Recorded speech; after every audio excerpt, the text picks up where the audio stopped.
நகர்ப்புறங்களில் உள்ள அரசு உதவி பெறும் பள்ளிகளிலும் காலை உணவு வழங்கும் திட்டத்தை பஞ்சாப் முதலமைச்சர் முன்னிலையில் தொடங்கி வைத்தார் முதல்வர் ஸ்டாலின். காலை உணவு திட்டத்திற்கான செலவு சிறந்த சமூகத்திற்கான முதலீடு என பெருமிதம். சுசுகி நிறுவனம் தயாரித்த பேட்டரி கார்கள் 100 நாடுகளுக்கு ஏற்றுமதி. குஜராத்தில் நடந்த விழாவில் பிரதமர் மோடி சிறப்பு விருந்தினராக பங்கேற்பு.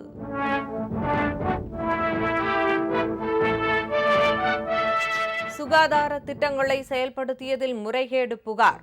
டெல்லியில் ஆம் ஆத்மி முன்னாள் அமைச்சர் வீட்டில் அமலாக்கத்துறை அதிரடி சோதனை. வாக்கு திருட்டுக்கு எதிராக காங்கிரஸ் தலைவர் ராகுல் காந்தி யாத்திரை. மு.க. ஸ்டாலின் நேரில் சந்தித்து ஆதரவு தெரிவிக்க நாளை பீகார் பயணம்.